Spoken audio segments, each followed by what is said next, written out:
Introduction to Judges. The title of this book, Judges, describes the type of leaders that God raised up for Israel after Joshua. Joshua led Israel in the conquest and settlement of the Promised Land.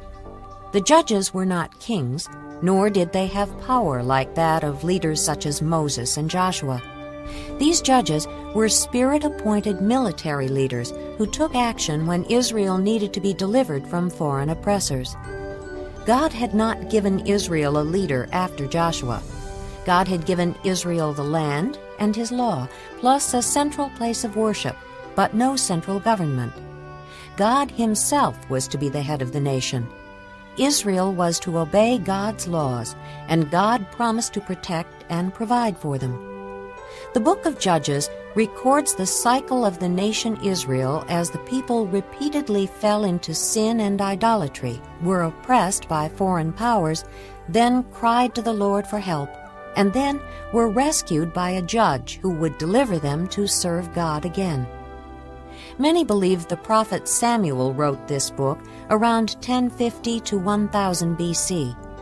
Verse 6 of chapter 17, as well as the last verse of the book of Judges, describes the period of the judges. It was a time when everyone did as he saw fit. As you listen, notice the greatness of God's mercy and patience as He delivers His people over and over again. Judges, chapter 1. After the death of Joshua, the Israelites asked the Lord, "Who will be the first to go up and fight for us against the Canaanites?"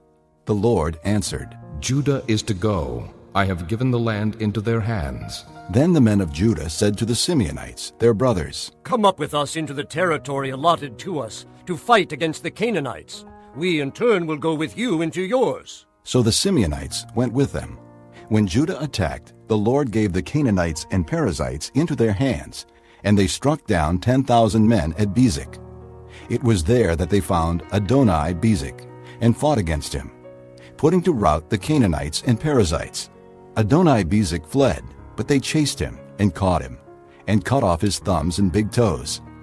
Then Adoni-Bezek said, 70 kings with their thumbs and big toes cut off have picked up scraps under my table.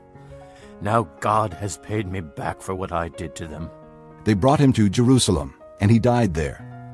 The men of Judah attacked Jerusalem also and took it.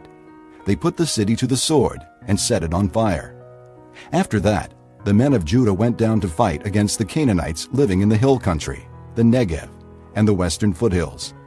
They advanced against the Canaanites living in Hebron, formerly called Kiriath Arba, and defeated Sheshai, Ahiman, and Talmai. From there, they advanced against the people living in Debir, formerly called Kiriath Sepher. And Caleb said, I will give my daughter Achsah in marriage to the man who attacks and captures Kiriath Sepher. Othniel, son of Kenaz, Caleb's younger brother, took it. So Caleb gave his daughter Achsah to him in marriage. One day, when she came to Othniel, she urged him to ask her father for a field. When she got off her donkey, Caleb asked her, What can I do for you? She replied, Do me a special favor. Since you have given me land in the Negev, give me also springs of water. Then Caleb gave her the upper and lower springs. The descendants of Moses' father-in-law, the Kenite, went up from the city of palms with the men of Judah to live among the people of the desert of Judah in the Negev near Arad.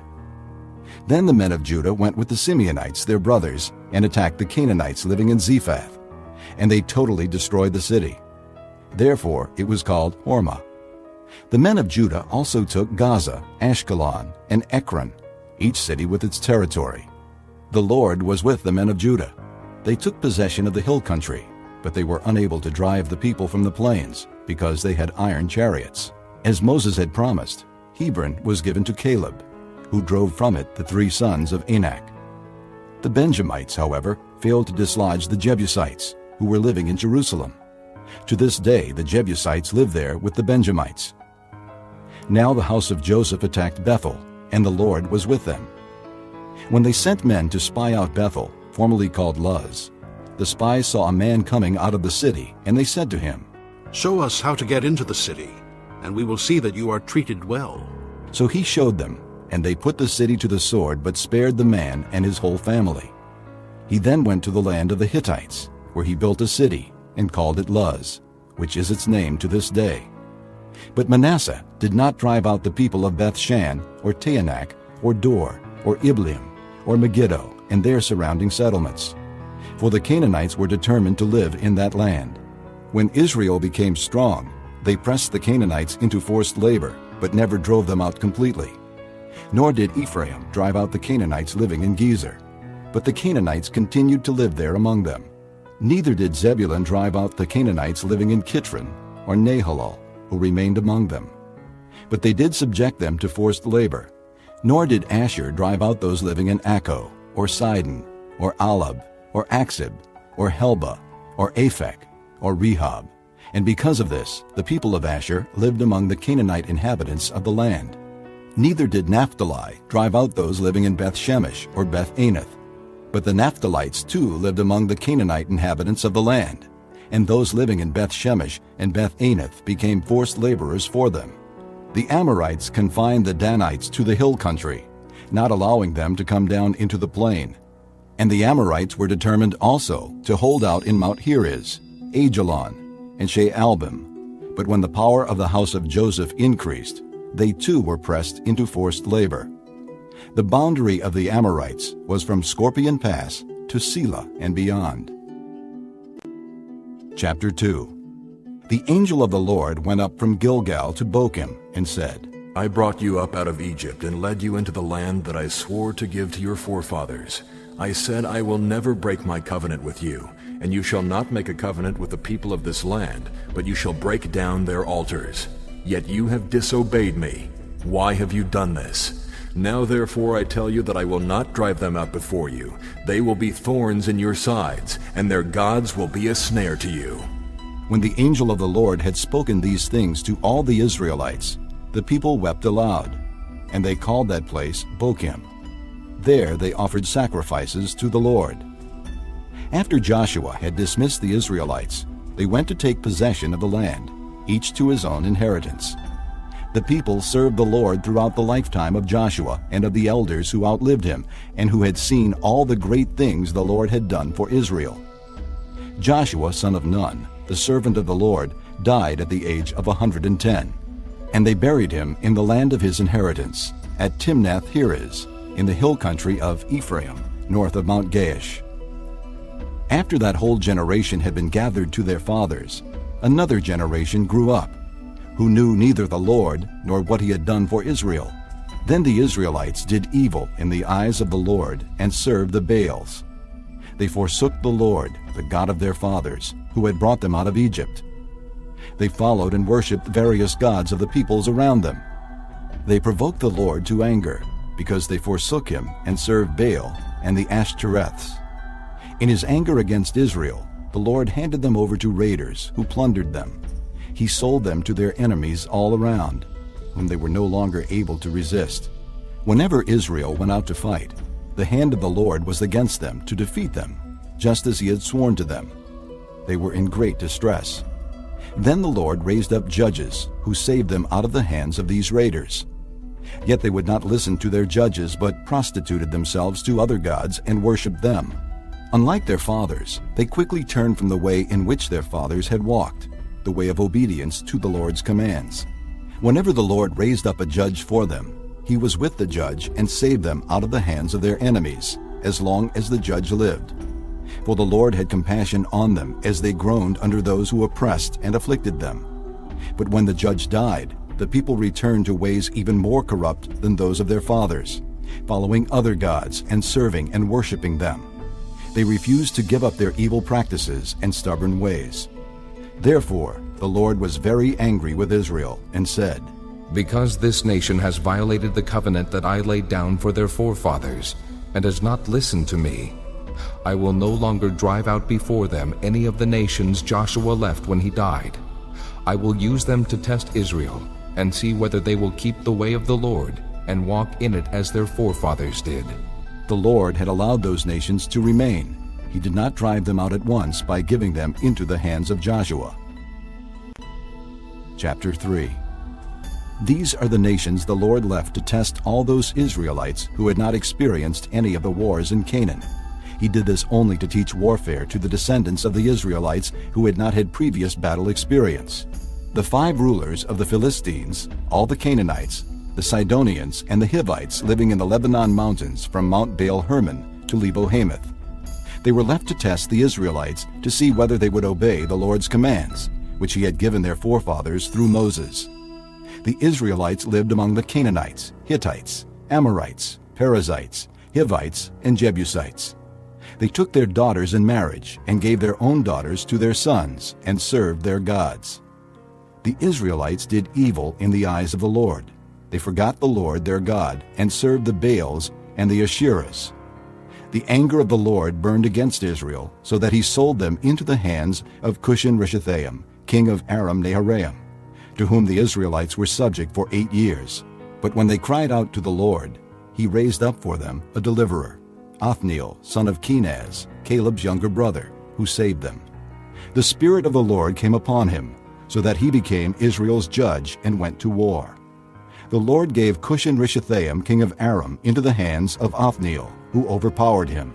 So the land had peace for 40 years, until Othniel, son of Kenaz, died.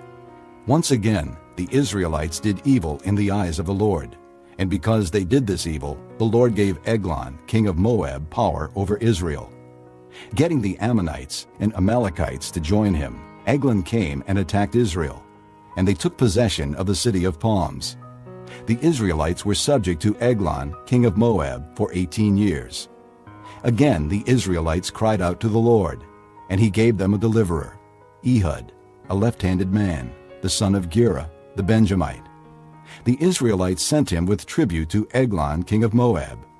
Now Ehud had made a double-edged sword about 1.5 feet long, which he strapped to his right thigh under his clothing. He presented the tribute to Eglon, king of Moab, who was a very fat man. After Ehud had presented the tribute, he sent on their way the men who had carried it. At the idols near Gilgal, he himself turned back and said, "I have a secret message for you, O king." The king said, Quiet! and all his attendants left him. Ehud then approached him while he was sitting alone in the upper room of his summer palace and said, "I have a message from God for you." As the king rose from his seat, Ehud reached with his left hand, drew the sword from his right thigh, and plunged it into the king's belly. Even the handle sank in after the blade, which came out his back. Ehud did not pull the sword out, and the fat closed in over it. Then Ehud went out to the porch. He shut the doors of the upper room behind him and locked them. After he had gone, the servants came and found the doors of the upper room locked. They said, "He must be relieving himself in the inner room of the house." They waited to the point of embarrassment, but when he did not open the doors of the room, they took a key and unlocked them. There they saw their lord fallen to the floor, dead. While they waited, Ehud got away. He passed by the idols and escaped to Seirah. When he arrived there, he blew a trumpet in the hill country of Ephraim, and the Israelites went down with him from the hills, with him leading them. "Follow me, He ordered. for the Lord has given Moab, your enemy, into your hands." So they followed him down, and taking possession of the fords of the Jordan that led to Moab, they allowed no one to cross over. At that time they struck down about 10,000 Moabites, all vigorous and strong. Not a man escaped. That day Moab was made subject to Israel, and the land had peace for 80 years. After Ehud came Shamgar, son of Anath, who struck down 600 Philistines with an ox goad. He too saved Israel. Chapter 4. After Ehud died, the Israelites once again did evil in the eyes of the Lord. So the Lord sold them into the hands of Jabin, a king of Canaan, who reigned in Hazor. The commander of his army was Sisera, who lived in Haroshath Hagoyim. Because he had 900 iron chariots and had cruelly oppressed the Israelites for 20 years, they cried to the Lord for help. Deborah, a prophetess, the wife of Lapidoth, was leading Israel at that time. She held court under the palm of Deborah between Ramah and Bethel in the hill country of Ephraim, and the Israelites came to her to have their disputes decided. She sent for Barak, son of Abinoam from Kedesh in Naphtali, and said to him, The Lord, the God of Israel, commands you. Go, take with you 10,000 men of Naphtali and Zebulun, and lead the way to Mount Tabor. I will lure Sisera, the commander of Jabin's army with his chariots and his troops, to the Kishon River, and give him into your hands." Barak said to her, "If you go with me, I will go. But if you don't go with me, I won't go." "Very well," Deborah said. "I will go with you. But because of the way you are going about this, the honor will not be yours, for the Lord will hand Sisera over to a woman." So Deborah went with Barak to Kedesh, where he summoned Zebulun and Naphtali. 10,000 men followed him, and Deborah also went with him. Now Heber the Kenite had left the other Kenites, the descendants of Hobab, Moses' brother-in-law, and pitched his tent by the great tree in Zaananim near Kedesh. When they told Sisera that Barak son of Abinoam had gone up to Mount Tabor, Sisera gathered together his 900 iron chariots and all the men with him, from Haroshath-Hagoyim to the Kishon River. Then Deborah said to Barak, "Go! This is the day the Lord has given Sisera into your hands. Has not the Lord gone ahead of you?" So Barak went down Mount Tabor, followed by 10,000 men. At Barak's advance, the Lord routed Sisera and all his chariots and army by the sword, and Sisera abandoned his chariot and fled on foot. But Barak pursued the chariots and army as far as Haroshath-Hagoyim. All the troops of Sisera fell by the sword. Not a man was left. Sisera, however, fled on foot to the tent of Jael, the wife of Heber the Kenite, because there were friendly relations between Jabin king of Hazor and the clan of Heber the Kenite. Jael went out to meet Sisera and said to him, "Come, my lord, come right in. Don't be afraid." So he entered her tent, and she put a covering over him. "I'm thirsty," he said. "Please give me some water." She opened a skin of milk, gave him a drink, and covered him up. "Stand in the doorway of the tent," he told her. "If someone comes by and asks you, 'Is anyone here?' say no." But Jael, Heber's wife, picked up a tent peg and a hammer and went quietly to him while he lay fast asleep, exhausted. She drove the peg through his temple into the ground, and he died. Barak came by in pursuit of Sisera, and Jael went out to meet him. "Come," she said. "I will show you the man you're looking for." So he went in with her, and there lay Sisera with the tent peg through his temple, dead. On that day God subdued Jabin, the Canaanite king, before the Israelites. And the hand of the Israelites grew stronger and stronger against Jabin, the Canaanite king, until they destroyed him. Chapter 5. On that day Deborah and Barak son of Abinoam sang this song. When the princes in Israel take the lead, when the people willingly offer themselves, praise the Lord. Hear this, you kings. Listen, you rulers. I will sing to the Lord, I will sing. I will make music to the Lord, the God of Israel. O Lord, when you went out from Seir, when you marched from the land of Edom, the earth shook, the heavens poured, the clouds poured down water.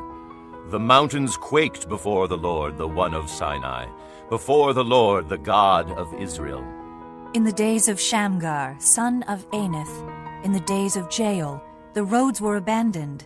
Travelers took to winding paths. Village life in Israel ceased until I, Deborah, arose a mother in Israel. When they chose new gods, war came to the city gates, and not a shield or spear was seen among 40,000 in Israel. My heart is with Israel's princes, with the willing volunteers among the people. Praise the Lord! You who ride on white donkeys, sitting on your saddle blankets, and you who walk along the road, consider the voice of the singers at the watering places. They recite the righteous acts of the Lord, the righteous acts of his warriors in Israel.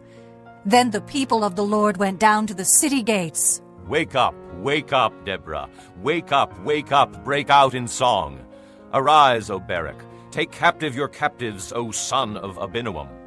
Then the men who were left came down to the nobles. The people of the Lord came to me with the mighty. Some came from Ephraim, whose roots were in Amalek. Benjamin was with the people who followed you. From Maker captains came down, from Zebulun those who bear a commander's staff. The princes of Issachar were with Deborah. Yes, Issachar was with Barak. rushing after him into the valley. In the districts of Reuben there was much searching of heart. Why did you stay among the campfires to hear the whistling for the flocks? In the districts of Reuben there was much searching of heart. Gilead stayed beyond the Jordan. And Dan, why did he linger by the ships? Asher remained on the coast and stayed in his coves. The people of Zebulun risked their very lives. So did Naphtali on the heights of the field. Kings came. They fought. The kings of Canaan fought at Taanach by the waters of Megiddo, but they carried off no silver, no plunder. From the heavens the stars fought. From their courses they fought against Sisera. The river Kishon swept them away. The age-old river, the river Kishon.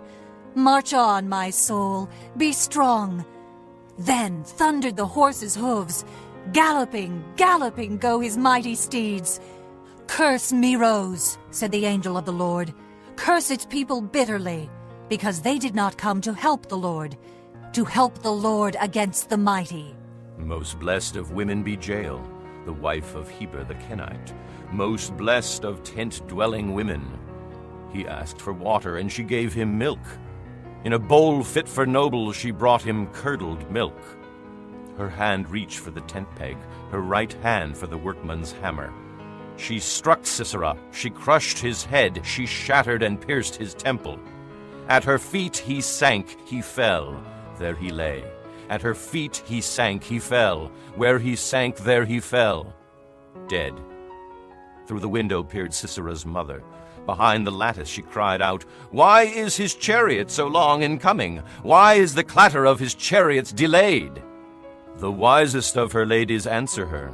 Indeed, she keeps saying to herself, "Are they not finding and dividing the spoils, a girl or two for each man? Colorful garments as plunder for Sisera, colorful garments embroidered, highly embroidered garments for my neck, all this as plunder?" So may all your enemies perish, O Lord, but may they who love you be like the sun when it rises in its strength. Then the land had peace 40 years. Chapter 6. Again the Israelites did evil in the eyes of the Lord, and for 7 years he gave them into the hands of the Midianites. Because the power of Midian was so oppressive, the Israelites prepared shelters for themselves in mountain clefts, caves, and strongholds. Whenever the Israelites planted their crops, the Midianites, Amalekites, and other eastern peoples invaded the country. They camped on the land and ruined the crops all the way to Gaza, and did not spare a living thing for Israel, neither sheep nor cattle nor donkeys. They came up with their livestock and their tents like swarms of locusts. It was impossible to count the men and their camels. They invaded the land to ravage it. Midian so impoverished the Israelites that they cried out to the Lord for help. When the Israelites cried to the Lord because of Midian, he sent them a prophet who said, "This is what the Lord, the God of Israel, says. I brought you up out of Egypt, out of the land of slavery. I snatched you from the power of Egypt and from the hand of all your oppressors. I drove them from before you and gave you their land. I said to you, I am the Lord your God. Do not worship the gods of the Amorites in whose land you live. But you have not listened to me." The angel of the Lord came and sat down under the oak in Ophrah that belonged to Joash the Abiezrite, where his son Gideon was threshing wheat in a winepress to keep it from the Midianites. When the angel of the Lord appeared to Gideon, he said, "The Lord is with you, mighty warrior." "But sir," Gideon replied, "if the Lord is with us, why has all this happened to us? Where are all his wonders that our fathers told us about when they said, 'Did not the Lord bring us up out of Egypt?' But now the Lord has abandoned us and put us into the hand of Midian." The Lord turned to him and said, "Go in the strength you have, and save Israel out of Midian's hand. Am I not sending you?" "But Lord," Gideon asked, "how can I save Israel?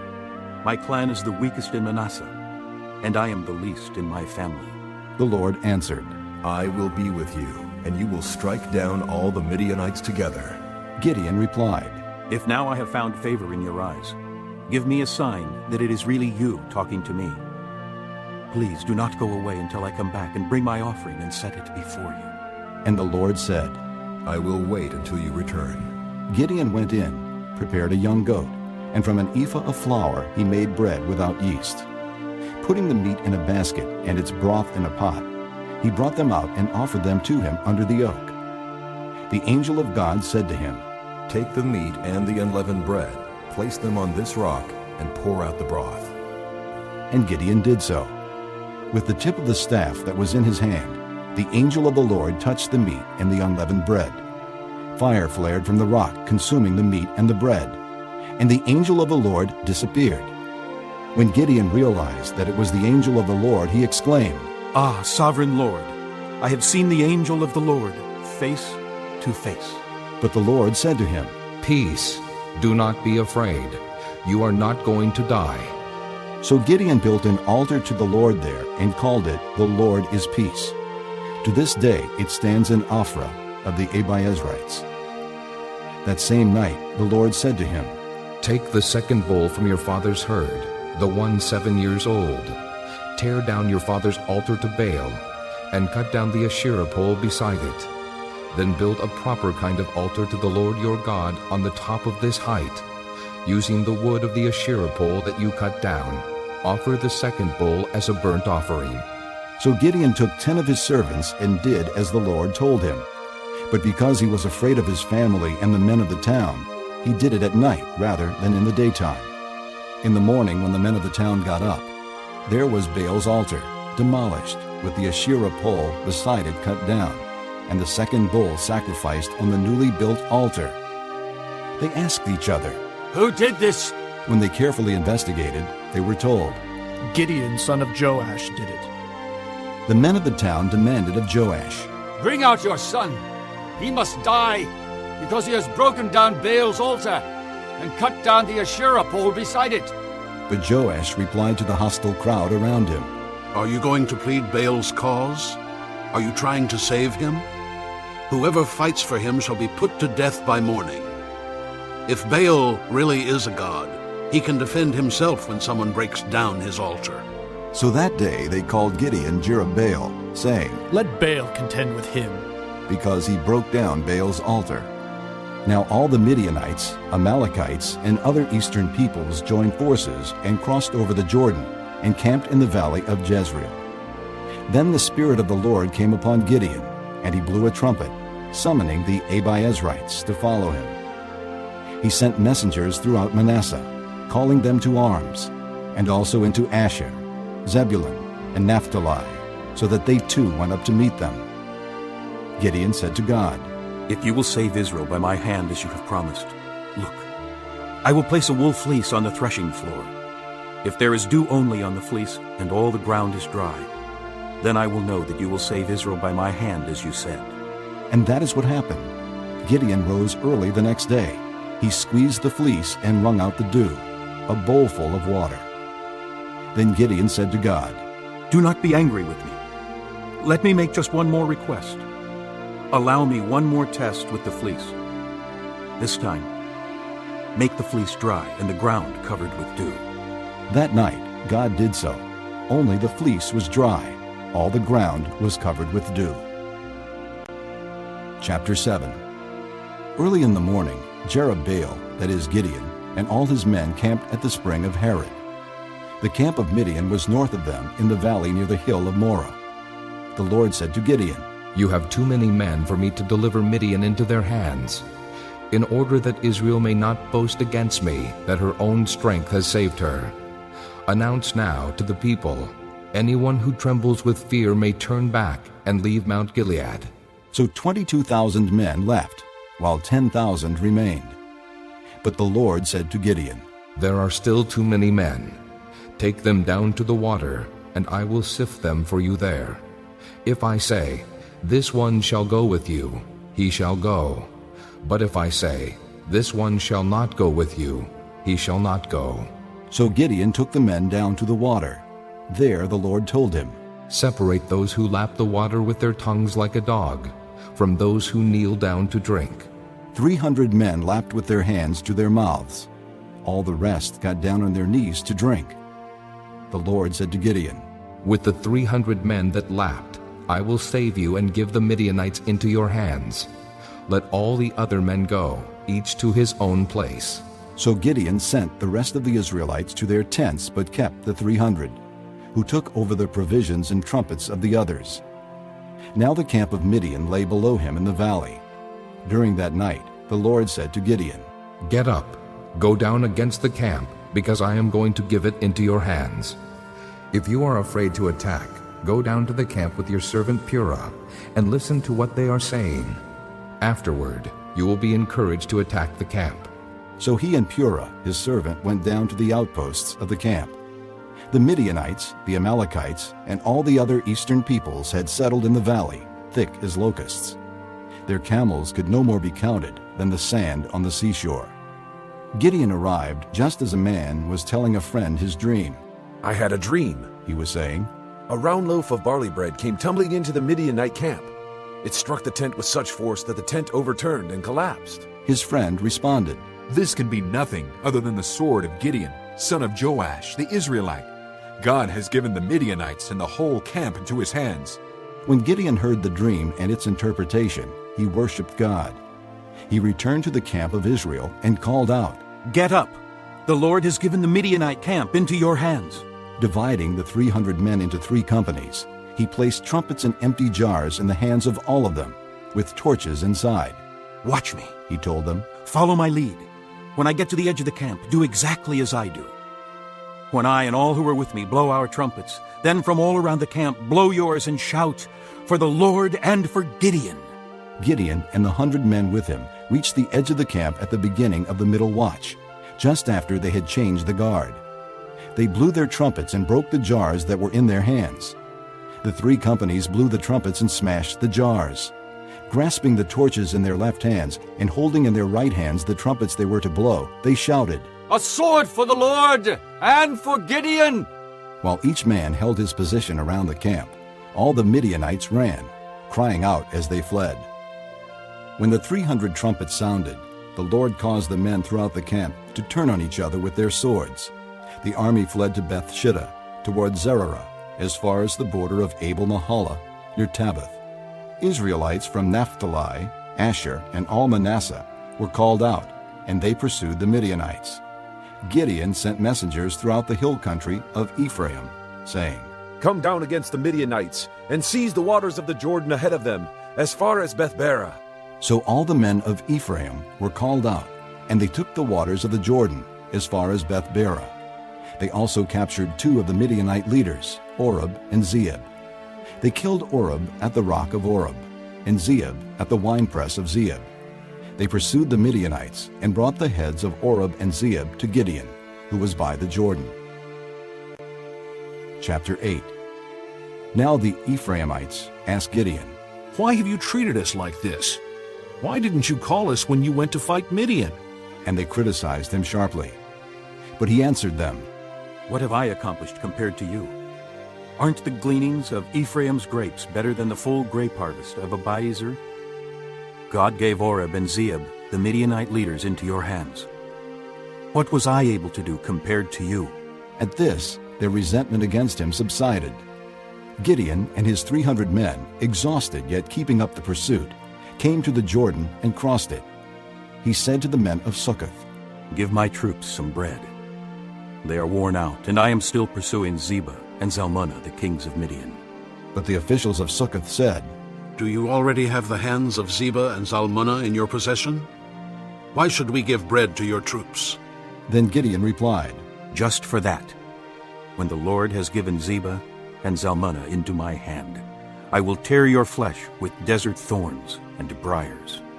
From there he went up to Peniel and made the same request of them. But they answered as the men of Succoth had. So he said to the men of Peniel, "When I return in triumph, I will tear down this tower." Now Zebah and Zalmunna were in Karkor with a force of about 15,000 men, all that were left of the armies of the eastern peoples. 120,000 swordsmen had fallen. Gideon went up by the route of the nomads east of Nobah and Jogbehah, and fell upon the unsuspecting army. Zebah and Zalmunna, the 2 kings of Midian, fled, but he pursued them and captured them, routing their entire army. Gideon, son of Joash, then returned from the battle by the pass of Heres. he caught a young man of Succoth and questioned him. And the young man wrote down for him the names of the 77 officials of Succoth, the elders of the town. Then Gideon came and said to the men of Succoth, "Here are Zebah and Zalmunna, about whom you taunted me by saying, 'Do you already have the hands of Zebah and Zalmunna in your possession? Why should we give bread to your exhausted men?'" He took the elders of the town and taught the men of Succoth a lesson by punishing them with desert thorns and briars. He also pulled down the tower of Peniel and killed the men of the town. Then he asked Zebah and Zalmunna, "What kind of men did you kill at Tabor?" "Men like you," they answered, "each one with the bearing of a prince." Gideon replied, "Those were my brothers, the sons of my own mother. As surely as the Lord lives, if you had spared their lives, I would not kill you." Turning to Jether, his oldest son, he said, "Kill them." But Jether did not draw his sword, because he was only a boy and was afraid. Zebah and Zalmunna said, "Come, do it yourself. As is the man, so is his strength." So Gideon stepped forward and killed them, and took the ornaments off their camels' necks. The Israelites said to Gideon, "Rule over us, you, your son, and your grandson, because you have saved us out of the hand of Midian." But Gideon told them, "I will not rule over you, nor will my son rule over you.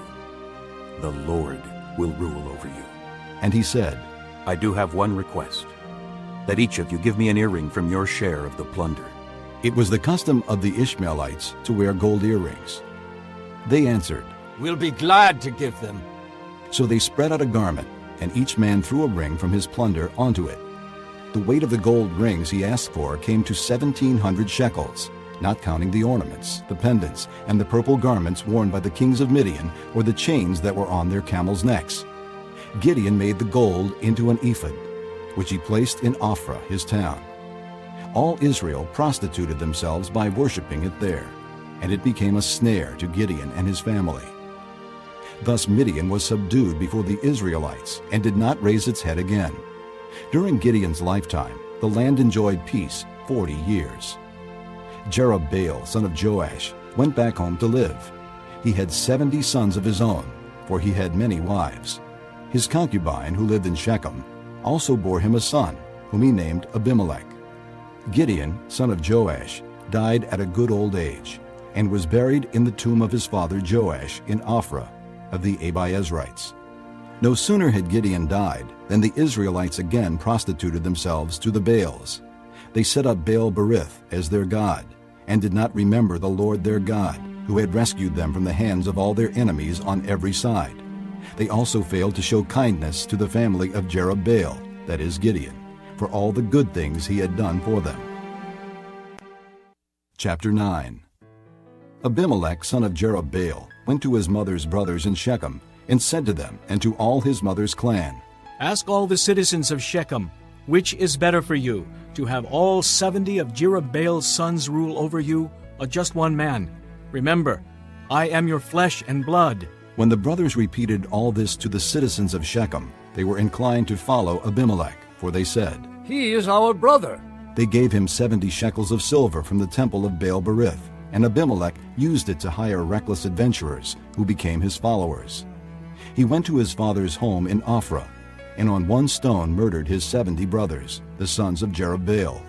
But Jotham, the youngest son of Jerubbaal, escaped by hiding. Then all the citizens of Shechem and Beth Millo gathered beside the great tree at the pillar in Shechem to crown Abimelech king. When Jotham was told about this, he climbed up on the top of Mount Gerizim and shouted to them, "Listen to me, citizens of Shechem, so that God may listen to you. One day the trees went out to anoint a king for themselves. They said to the olive tree, 'Be our king.'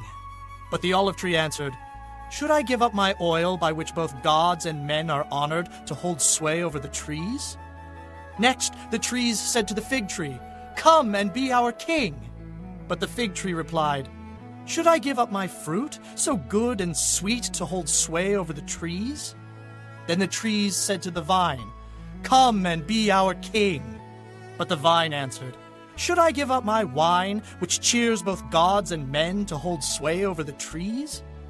Finally, all the trees said to the thorn bush, "Come and be our king."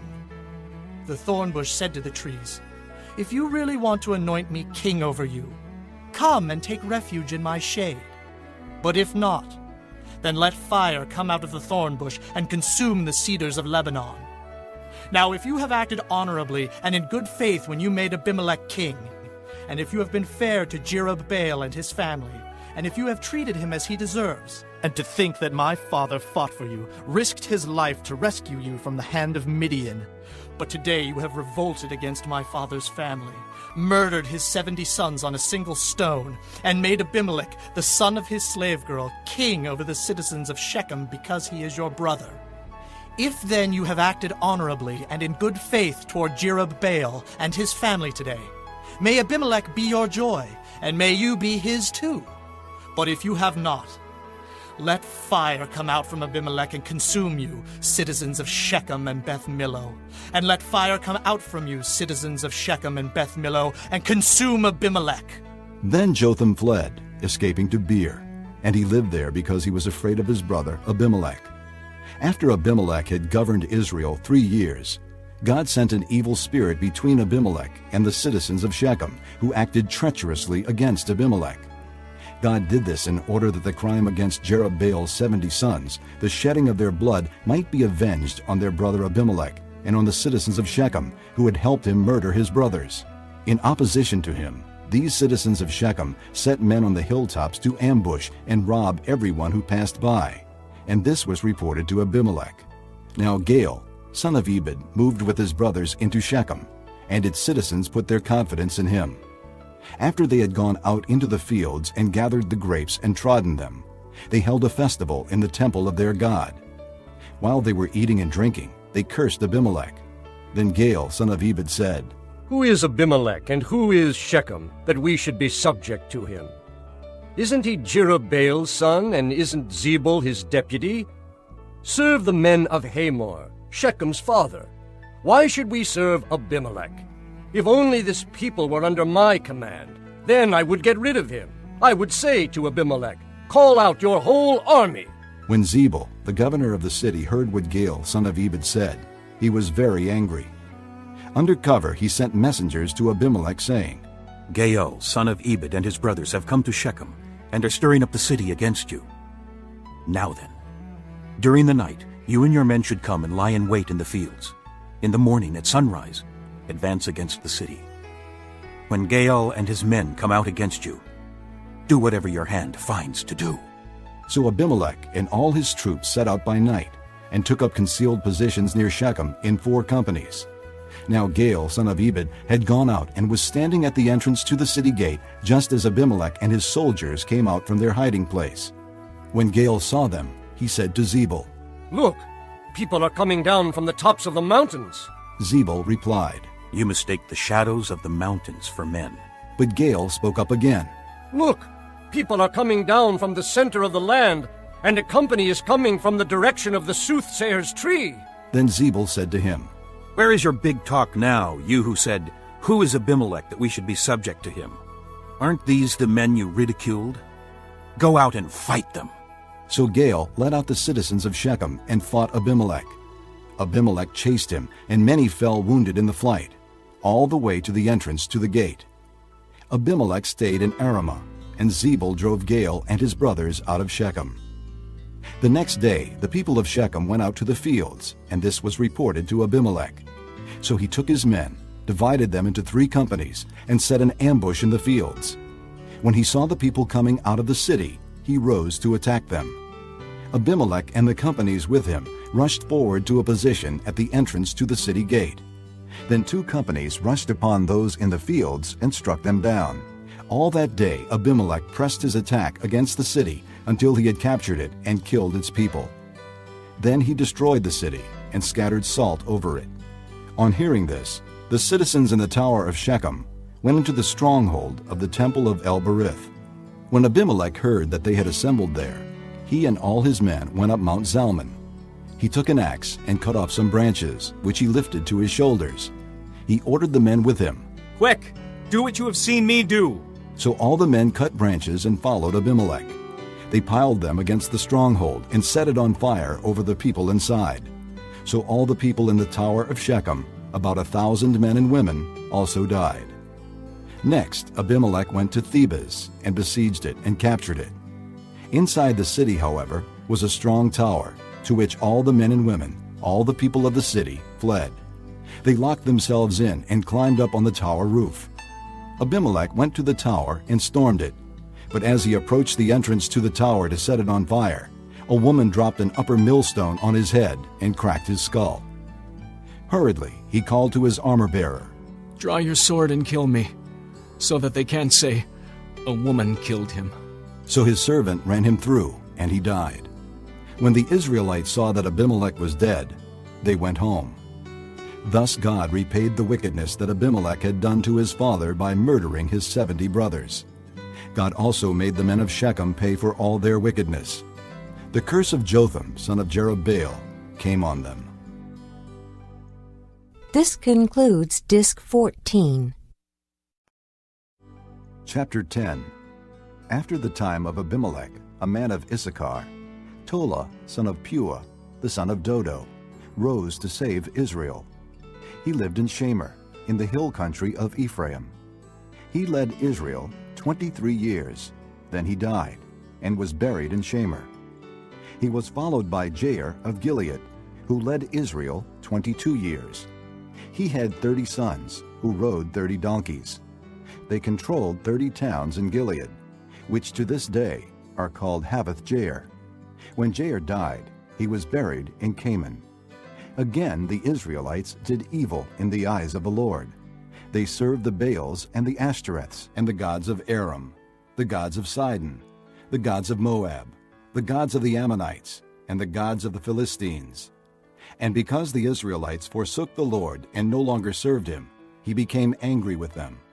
He sold them into the hands of the Philistines and the Ammonites, who that year shattered and crushed them.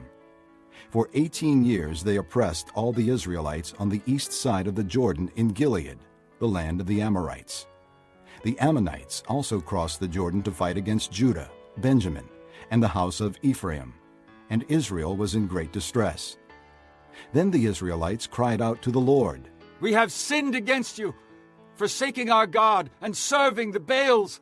The Lord replied, "When the Egyptians, the Amorites, the Ammonites, the Philistines, the Sidonians, the Amalekites, and the Maonites oppressed you, and you cried to me for help, did I not save you from their hands? But you have forsaken me and served other gods. So I will no longer save you. Go and cry out to the gods you have chosen. Let them save you when you are in trouble." But the Israelites said to the Lord, "We have sinned. Do with us whatever you think best, but please rescue us now." Then they got rid of the foreign gods among them and served the Lord, and he could bear Israel's misery no longer. When the Ammonites were called to arms and camped in Gilead, the Israelites assembled and camped at Mizpah. The leaders of the people of Gilead said to each other, "Whoever will launch the attack against the Ammonites will be the head of all those living in Gilead." Chapter 11. Jephthah, the Gileadite, was a mighty warrior. His father was Gilead. His mother was a prostitute. Gilead's wife also bore him sons, and when they were grown up, they drove Jephthah away. "You are not going to get any inheritance in our family," they said, "because you are the son of another woman." So Jephthah fled from his brothers and settled in the land of Tob, where a group of adventurers gathered around him and followed him. Sometime later, when the Ammonites made war on Israel, the elders of Gilead went to get Jephthah from the land of Tob. "Come," they said, "be our commander, so we can fight the Ammonites." Jephthah said to them, "Didn't you hate me and drive me from my father's house? Why do you come to me now when you're in trouble?" The elders of Gilead said to him, "Nevertheless, we are turning to you now. Come with us to fight the Ammonites, and you will be our head over all who live in Gilead." Jephthah answered, "Suppose you take me back to fight the Ammonites, and the Lord gives them to me. Will I really be your head?" The elders of Gilead replied, "The Lord is our witness. We will certainly do as you say." So Jephthah went with the elders of Gilead, and the people made him head and commander over them. and he repeated all his words before the Lord in Mizpah. Then Jephthah sent messengers to the Ammonite king with the question, "What do you have against us that you have attacked our country?" The king of the Ammonites answered Jephthah's messengers, "When Israel came up out of Egypt, they took away my land from the Arnon to the Jabbok, all the way to the Jordan. Now give it back peaceably." Jephthah sent back messengers to the Ammonite king, saying, This is what Jephthah says. Israel did not take the land of Moab or the land of the Ammonites. But when they came up out of Egypt, Israel went through the desert to the Red Sea and on to Kadesh. Then Israel sent messengers to the king of Edom, saying, Give us permission to go through your country. But the king of Edom would not listen. They sent also to the king of Moab, and he refused. So Israel stayed at Kadesh. Next they traveled through the desert, skirted the lands of Edom and Moab, passed along the eastern side of the country of Moab, and camped on the other side of the Arnon. They did not enter the territory of Moab, for the Arnon was its border. Then Israel sent messengers to Sihon, king of the Amorites, who ruled in Heshbon, and said to him, Let us pass through your country to our own place. Sihon, however, did not trust Israel to pass through his territory. He mustered all his men and encamped at Jahaz, and fought with Israel. Then the Lord, the God of Israel, gave Sihon and all his men into Israel's hands, and they defeated them. Israel took over all the land of the Amorites who lived in that country, capturing all of it from the Arnon to the Jabbok, and from the desert to the Jordan. Now since the Lord, the God of Israel, has driven the Amorites out before his people Israel, what right have you to take it over? Will you not take what your god Chemosh gives you? Likewise, whatever the Lord our God has given us, we will possess. Are you better than Balak, son of Zippor, king of Moab? Did he ever quarrel with Israel or fight with them? For 300 years Israel occupied Heshbon, Aroer, the surrounding settlements, and all the towns along the Arnon. Why didn't you retake them during that time? I have not wronged you, but you are doing me wrong by waging war against me. Let the Lord, the judge, decide the dispute this day between the Israelites and the Ammonites. The king of Ammon, however, paid no attention to the message Jephthah sent him. Then the Spirit of the Lord came upon Jephthah. He crossed Gilead and Manasseh, passed through Mizpah of Gilead, and from there he advanced against the Ammonites. And Jephthah made a vow to the Lord. If you give the Ammonites into my hands, whatever comes out of the door of my house to meet me when I return in triumph from the Ammonites will be the Lord's, and I will sacrifice it as a burnt offering. Then Jephthah went over to fight the Ammonites, and the Lord gave them into his hands. He devastated 20 towns from Aroer to the vicinity of Minnith, as far as Abel-keramim. Thus Israel subdued Ammon. When Jephthah returned to his home in Mizpah, who should come out to meet him but his daughter, dancing to the sound of tambourines? She was an only child. Except for her, he had neither son nor daughter. When he saw her, he tore his clothes and cried, Oh, my daughter, you have made me miserable and wretched, because I have made a vow to the Lord that I cannot break. My father, she replied, you have given your word to the Lord. Do to me just as you promised, now that the Lord has avenged you of your enemies, the Ammonites. But grant me this one request, she said. Give me 2 months to roam the hills and weep with my friends, because I will never marry. You may go, he said. And he let her go for 2 months. She and the girls went into the hills and wept because she would never marry. After the 2 months, she returned to her father, and he did to her as he had vowed. And she was a virgin. From this comes the Israelite custom that each year the young women of Israel go out for 4 days to commemorate the daughter of Jephthah the Gileadite. Chapter 12. The men of Ephraim called out their forces, crossed over to Zaphon, and said to Jephthah, Why did you go to fight the Ammonites without calling us to go with you? We're going to burn down your house over your head. Jephthah answered, I and my people were engaged in a great struggle with the Ammonites, and although I called, you didn't save me out of their hands.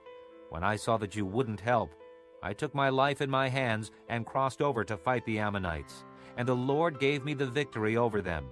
Now, why have you come up today to fight me? Jephthah then called together the men of Gilead and fought against Ephraim. The Gileadites struck them down because the Ephraimites had said, "You Gileadites are renegades from Ephraim and Manasseh." The Gileadites captured the fords of the Jordan leading to Ephraim, and whenever a survivor of Ephraim said, "Let me cross over," the men of Gilead asked him, "Are you an Ephraimite?" If he replied, "No," they said, "All right, say Shibboleth." If he said, "Sibboleth," because he could not pronounce the word correctly, they seized him and killed him at the fords of the Jordan. 42,000 Ephraimites were killed at that time. Jephthah led Israel 6 years. Then Jephthah the Gileadite died and was buried in a town in Gilead. After him, Ibzan of Bethlehem led Israel. He had 30 sons and 30 daughters.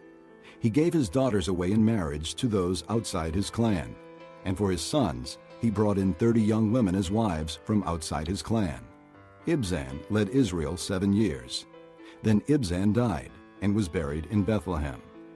After him, Elon the Zebulunite led Israel 10 years. Then Elon died and was buried in Ajalon in the land of Zebulun.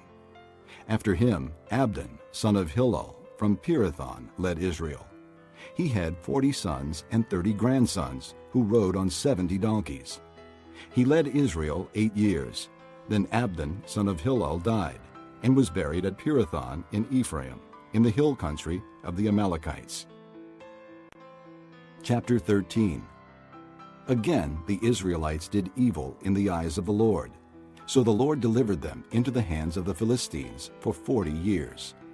A certain man of Zorah named Manoah, from the clan of the Danites, had a wife who was sterile and remained childless.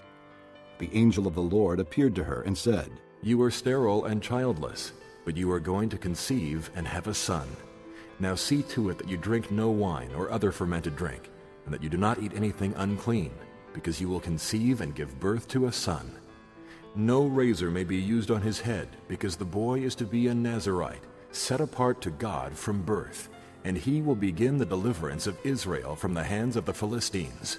Then the woman went to her husband and told him, "A man of God came to me. He looked like an angel of God, very awesome. I didn't ask him where he came from, and he didn't tell me his name, but he said to me, 'You will conceive and give birth to a son. Now then, drink no wine or other fermented drink, and do not eat anything unclean, because the boy will be a Nazirite of God from birth until the day of his death.'" Then Manoah prayed to the Lord, "O Lord, I beg you, let the man of God you sent to us come again to teach us how to bring up the boy who is to be born." God heard Manoah, and the angel of God came again to the woman while she was out in the field. But her husband Manoah was not with her. The woman hurried to tell her husband, "He's here, the man who appeared to me the other day." Manoah got up and followed his wife. When he came to the man, he said, "Are you the one who talked to my wife?" "I am," he said. So Manoah asked him, "When your words are fulfilled, what is to be the rule for the boy's life and work?" The angel of the Lord answered, "Your wife must do all that I have told her.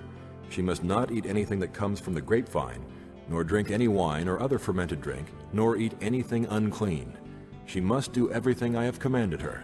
Manoah said to the angel of the Lord, "We would like you to stay until we prepare a young goat for you."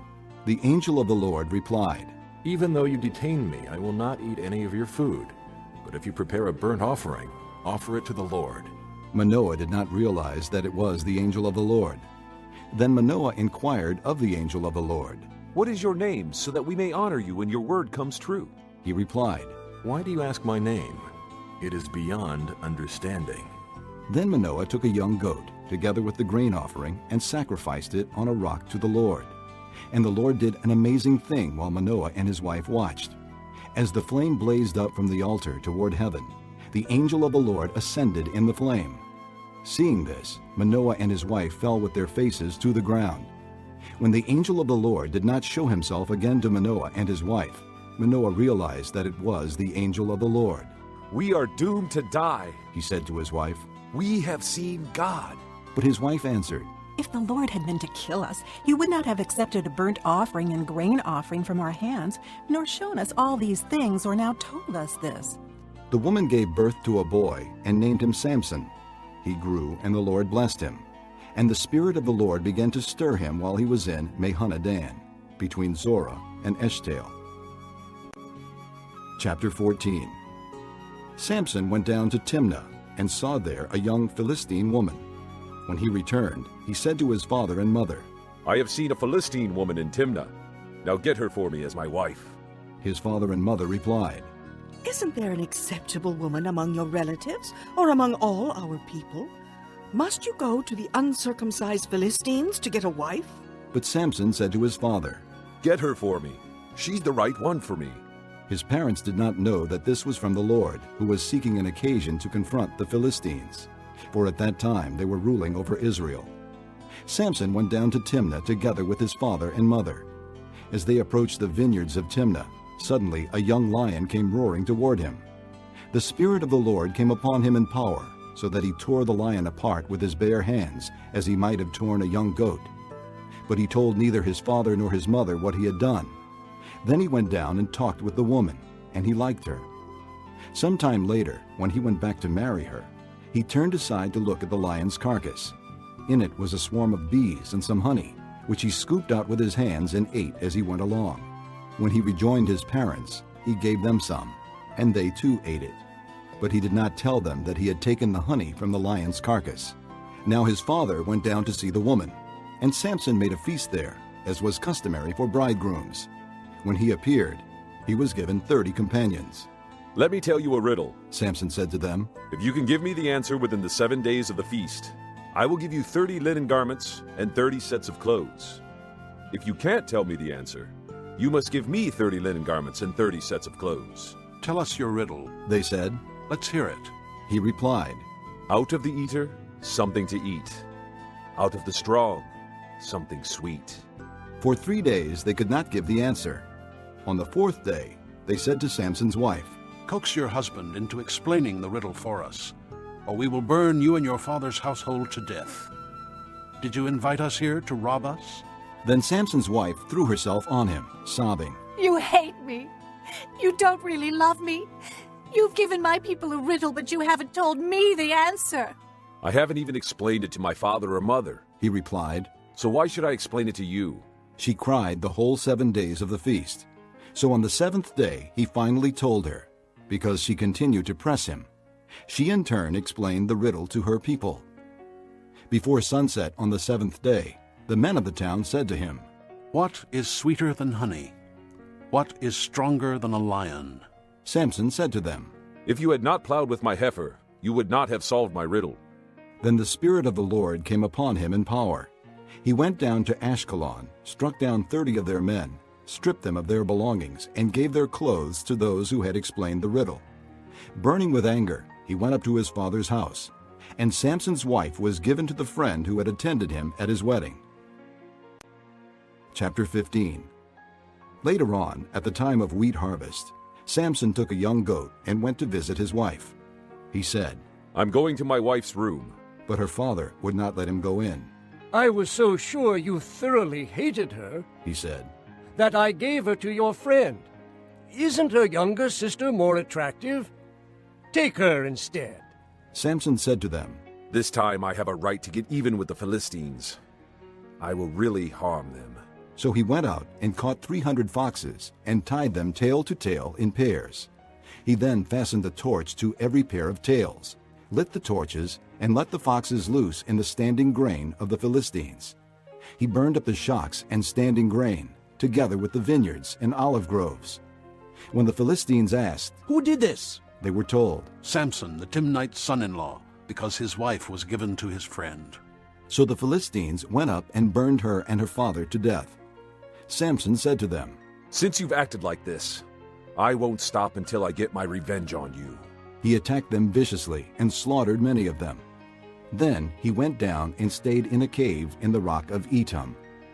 The Philistines went up and camped in Judah, spreading out near Lehi. The men of Judah asked, Why have you come to fight us? We have come to take Samson prisoner, they answered, to do to him as he did to us. Then 3,000 men from Judah went down to the cave in the rock of Etam and said to Samson, Don't you realize that the Philistines are rulers over us? What have you done to us? He answered, I merely did to them what they did to me. They said to him, We've come to tie you up and hand you over to the Philistines.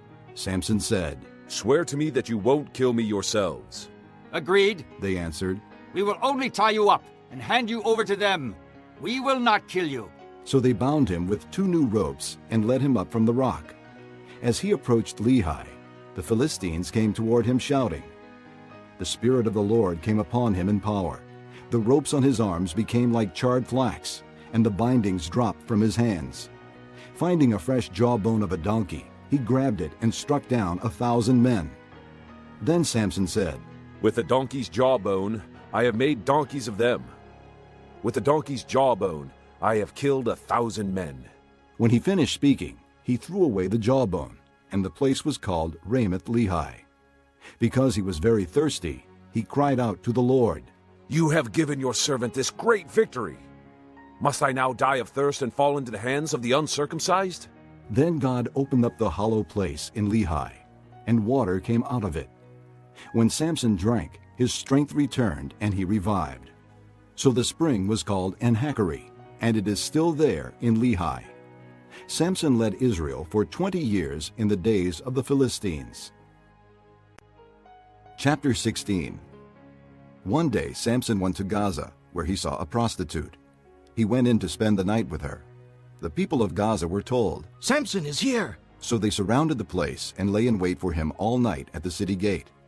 They made no move during the night, saying, At dawn we'll kill him. But Samson lay there only until the middle of the night. Then he got up and took hold of the doors of the city gate, together with the 2 posts, and tore them loose, bar and all. He lifted them to his shoulders and carried them to the top of the hill that faces Hebron. Some time later, he fell in love with a woman in the valley of Sorek, whose name was Delilah. The rulers of the Philistines went to her and said, See if you can lure him into showing you the secret of his great strength, and how we can overpower him, so we may tie him up and subdue him. Each one of us will give you 1,100 shekels of silver. So Delilah said to Samson, Tell me the secret of your great strength, and how you can be tied up and subdued. Samson answered her, If anyone ties me with 7 fresh thongs that have not been dried, I'll become as weak as any other man. Then the rulers of the Philistines brought her 7 fresh thongs that had not been dried, and she tied him with them. With men hidden in the room, she called to him, Samson, the Philistines are upon you. But he snapped the thongs as easily as a piece of string snaps when it comes close to a flame. So the secret of his strength was not discovered. Then Delilah said to Samson, You've made a fool of me. You lied to me. Come now, tell me, how can you be tied? He said, If anyone ties me securely with new ropes that have never been used, I'll become as weak as any other man. So Delilah took new ropes and tied him with them. Then, with men hidden in the room, she called to him, Samson, the Philistines are upon you. But he snapped the ropes off his arms as if they were threads. Delilah then said to Samson, Until now you have been making a fool of me and lying to me. Tell me, how can you be tied? He replied, If you weave the 7 braids of my head into the fabric on the loom and tighten it with the pin, I'll become as weak as any other man. So while he was sleeping, Delilah took the 7 braids of his head, wove them into the fabric, and tightened it with the pin. Again she called to him, Samson, the Philistines are upon you. He awoke from his sleep and pulled up the pin and the loom with the fabric. Then she said to him, How can you say I love you when you won't confide in me? This is the 3rd time you have made a fool of me and haven't told me the secret of your great strength. With such nagging, she prodded him day after day until he was tired to death. So he told her everything. No razor has ever been used on my head, he said, because I have been a Nazirite set apart to God since birth. If my head were shaved, my strength would leave me, and I would become as weak as any other man. When Delilah saw that he had told her everything, she sent word to the rulers of the Philistines. Come back once more. He has told me everything. So the rulers of the Philistines returned with the silver in their hands. Having put him to sleep on her lap, she called a man to shave off the 7 braids of his hair, and so began to subdue him. And his strength left him. Then she called, Samson, the Philistines are upon you. He awoke from his sleep and thought, I'll go out as before and shake myself free. but he did not know that the Lord had left him. Then the Philistines seized him, gouged out his eyes, and took him down to Gaza. Binding him with bronze shackles, they set him to grinding in the prison. But the hair on his head began to grow again after it had been shaved. Now the rulers of the Philistines assembled to offer a great sacrifice to Dagon their god and to celebrate, saying, Our God has delivered Samson, our enemy, into our hands. When the people saw him, they praised their God, saying, Our God has delivered our enemy into our hands, the one who laid waste our land and multiplied our slain. While they were in high spirits, they shouted, Bring out Samson to entertain us. So they called Samson out of the prison, and he performed for them. When they stood him among the pillars, Samson said to the servant who held his hand, Put me where I can feel the pillars that support the temple, so that I may lean against them. Now the temple was crowded with men and women. All the rulers of the Philistines were there, and on the roof were about 3,000 men and women watching Samson perform. Then Samson prayed to the Lord, O sovereign Lord, remember me. O God, please strengthen me just once more, and let me with one blow get revenge on the Philistines for my 2 eyes. Then Samson reached toward the 2 central pillars on which the temple stood. Bracing himself against them, his right hand on the one and his left hand on the other, Samson said, Let me die with the Philistines. Then he pushed with all his might, and down came the temple on the rulers and all the people in it. Thus he killed many more when he died than while he lived. Then his brothers and his father's whole family went down to get him. They brought him back and buried him between Zorah and Eshtaol, in the tomb of Manoah his father. He had led Israel 20 years. Chapter 17. Now a man named Micah from the hill country of Ephraim said to his mother, The 1,100 shekels of silver that were taken from you and about which I heard you utter a curse, I have that silver with me. I took it. Then his mother said, The Lord bless you, my son. When he returned the 1,100 shekels of silver to his mother, she said, I solemnly consecrate my silver to the Lord, for my son to make a carved image and to cast idol. I will give it back to you. So he returned the silver to his mother, and she took 200 shekels of silver and gave them to a silversmith, who made them into the image and the idol, and they were put in Micah's house. Now this man Micah had a shrine, and he made an ephod and some idols, and installed one of his sons as his priest.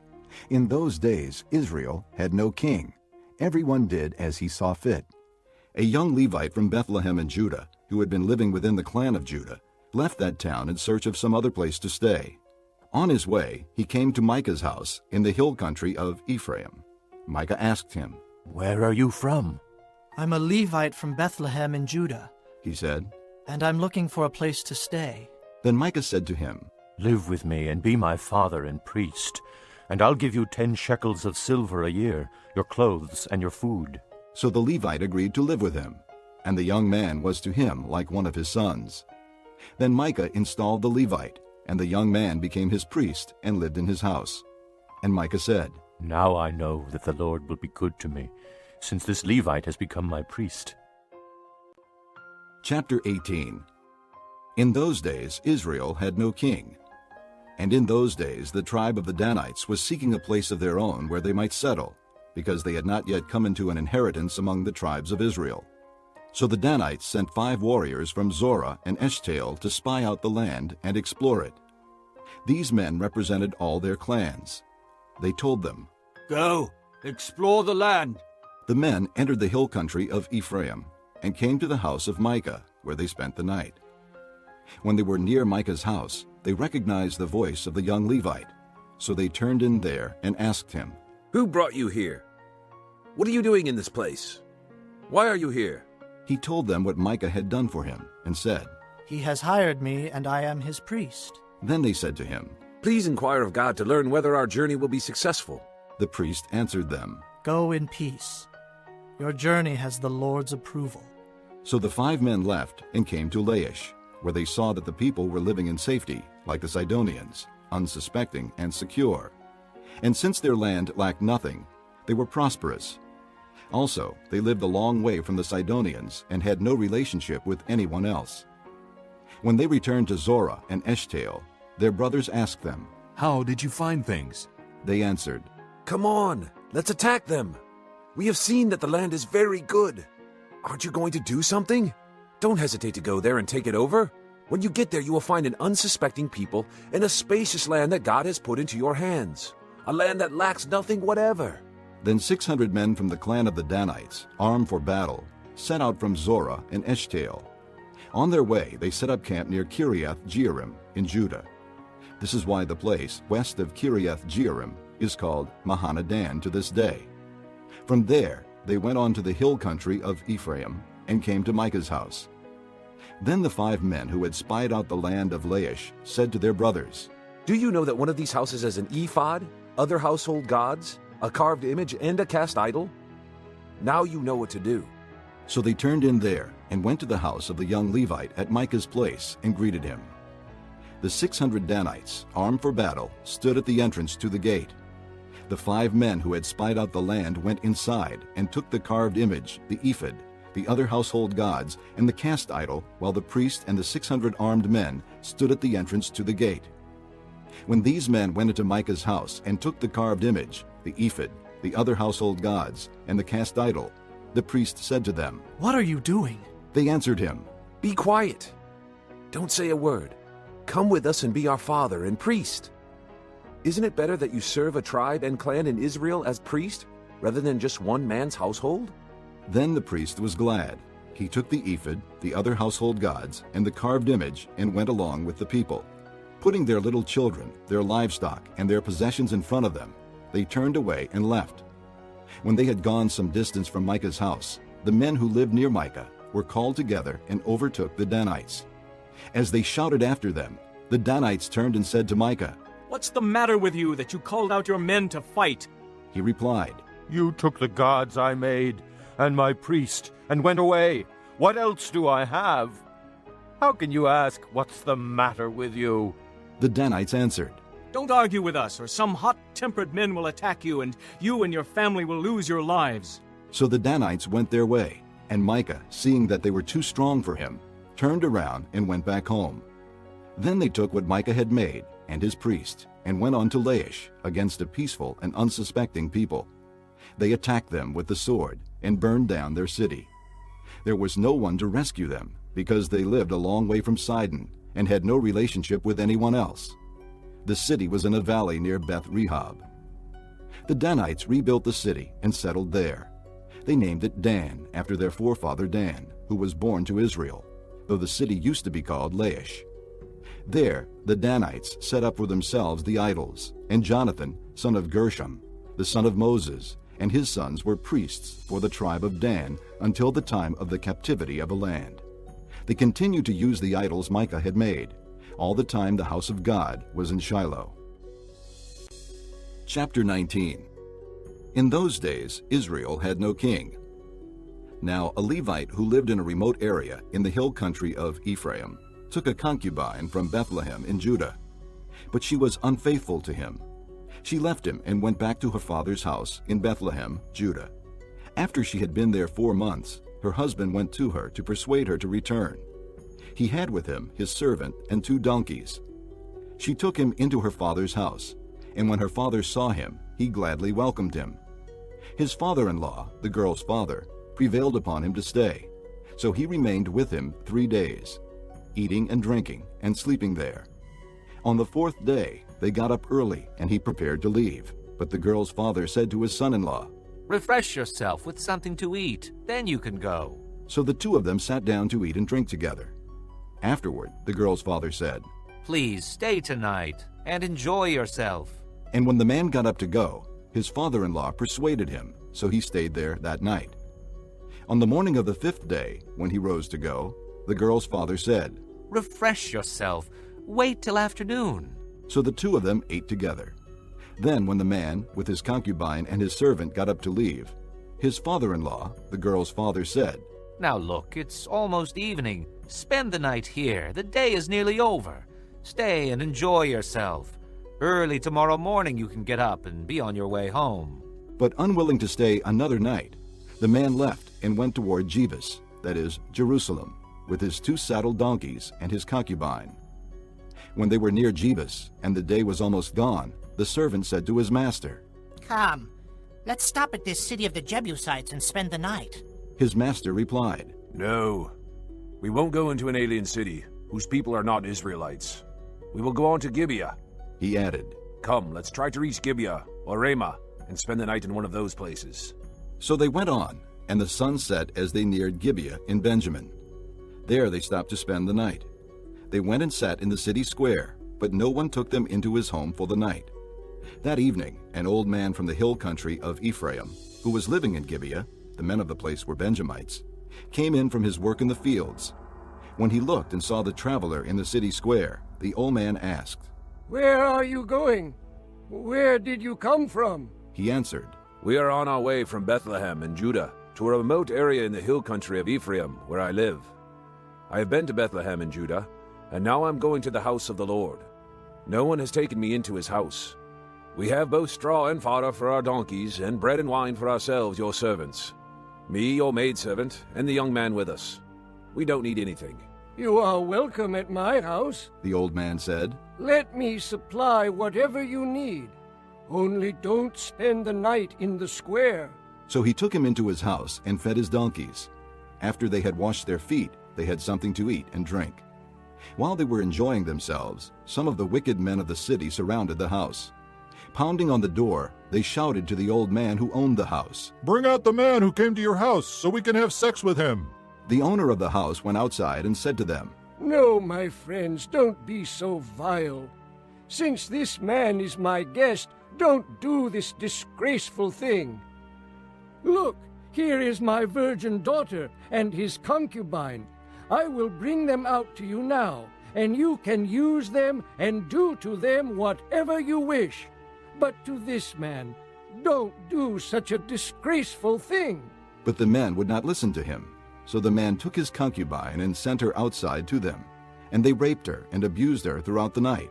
And at dawn they let her go. At daybreak the woman went back to the house where her master was staying, fell down at the door, and lay there until daylight. When her master got up in the morning and opened the door of the house and stepped out to continue on his way, there lay his concubine, fallen in the doorway of the house, with her hands on the threshold. He said to her, Get up, let's go. But there was no answer.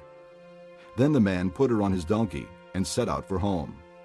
When he reached home, he took a knife and cut up his concubine, limb by limb, into 12 parts, and sent them into all the areas of Israel. Everyone who saw it said, Such a thing has never been seen or done, not since the day the Israelites came up out of Egypt. Think about it. Consider it. Tell us what to do.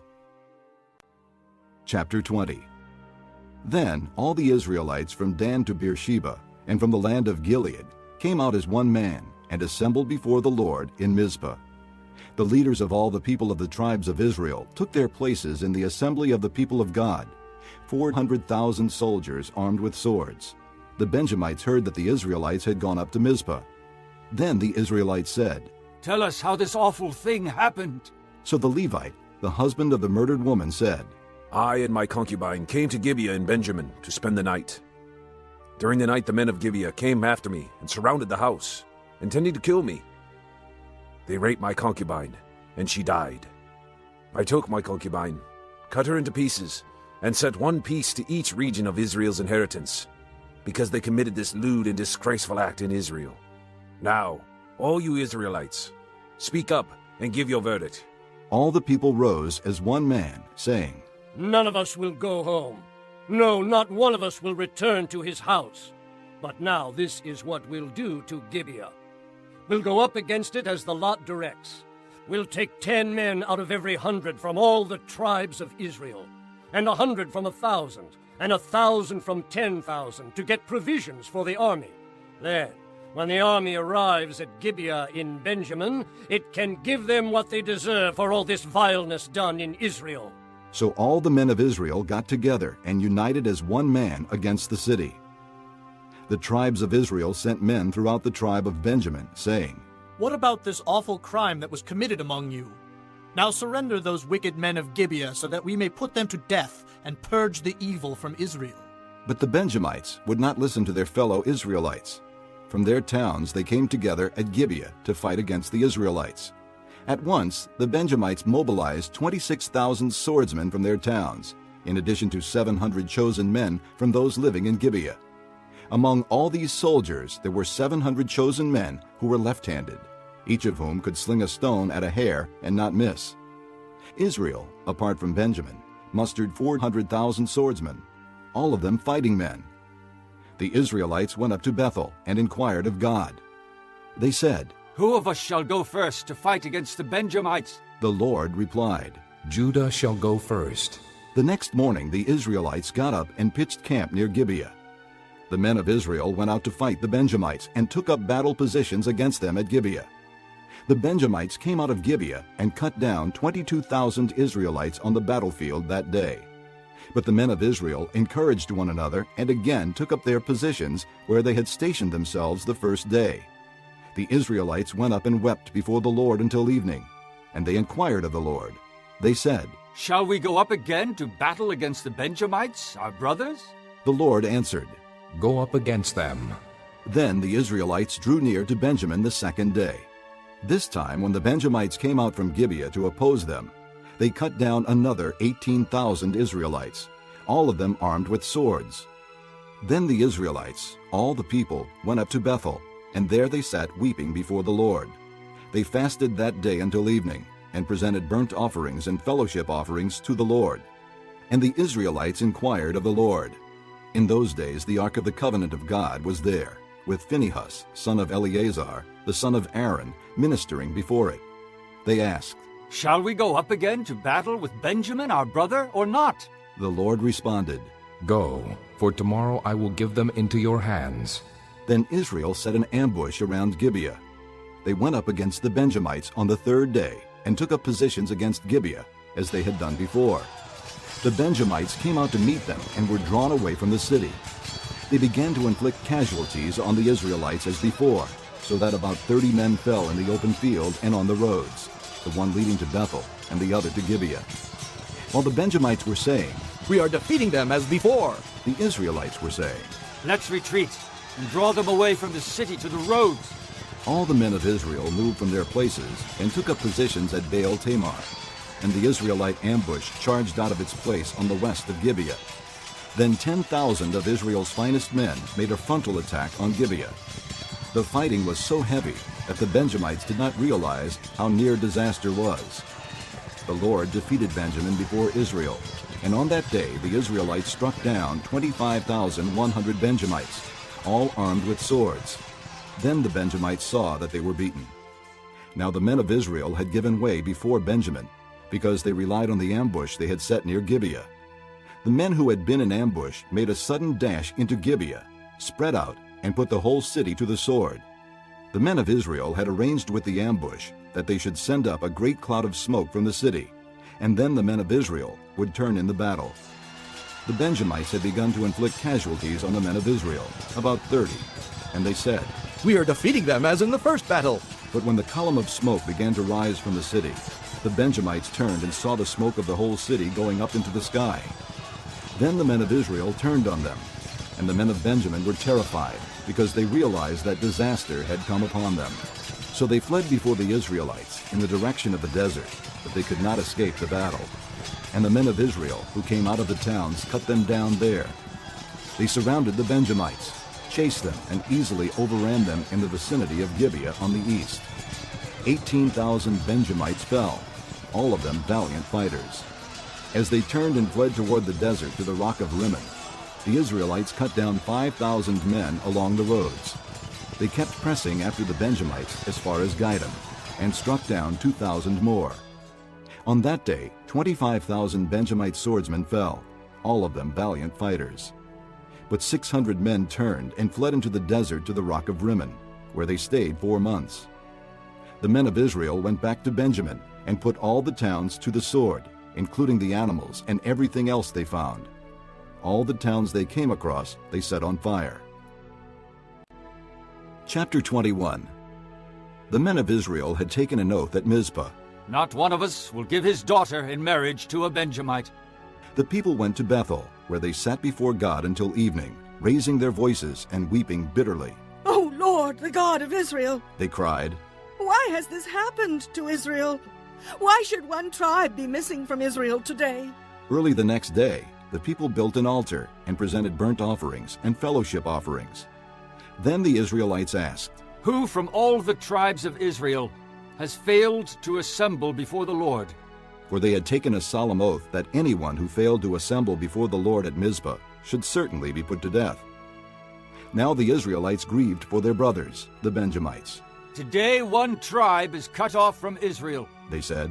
"How can we provide wives for those who are left, since we have taken an oath by the Lord not to give them any of our daughters in marriage?" Then they asked, "Which one of the tribes of Israel failed to assemble before the Lord at Mizpah?" They discovered that no one from Jabesh-Gilead had come to the camp for the assembly. For when they counted the people, they found that none of the people of Jabesh-Gilead were there. So the assembly sent 12,000 fighting men with instructions to go to Jabesh-Gilead and put to the sword those living there, including the women and children. "This is what you are to do," they said. "Kill every male and every woman who is not a virgin."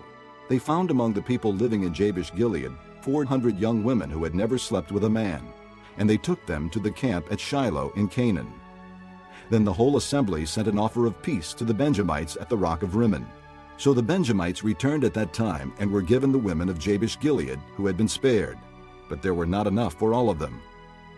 The people grieved for Benjamin because the Lord had made a gap in the tribes of Israel. And the elders of the assembly said, "With the women of Benjamin destroyed, how shall we provide wives for the men who are left? The Benjamite survivors must have heirs," they said, "so that a tribe of Israel will not be wiped out. We can't give them our daughters as wives, since we Israelites have taken this oath. Cursed be anyone who gives a wife to a Benjamite.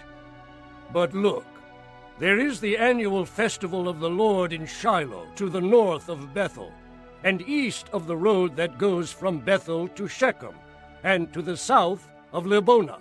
So they instructed the Benjamites, saying, "Go and hide in the vineyards and watch. When the girls of Shiloh come out to join in the dancing, then rush from the vineyards, and each of you seize a wife from the girls of Shiloh, and go to the land of Benjamin. When their fathers or brothers complain to us, we will say to them, 'Do us a kindness by helping them, because we did not get wives for them during the war, and you are innocent, since you did not give your daughters to them.'" So that is what the Benjamites did. While the girls were dancing, each man caught one and carried her off to be his wife. Then they returned to their inheritance and rebuilt the towns and settled in them. At that time the Israelites left that place and went home to their tribes and clans, each to his own inheritance. In those days Israel had no king. Everyone did as he saw fit.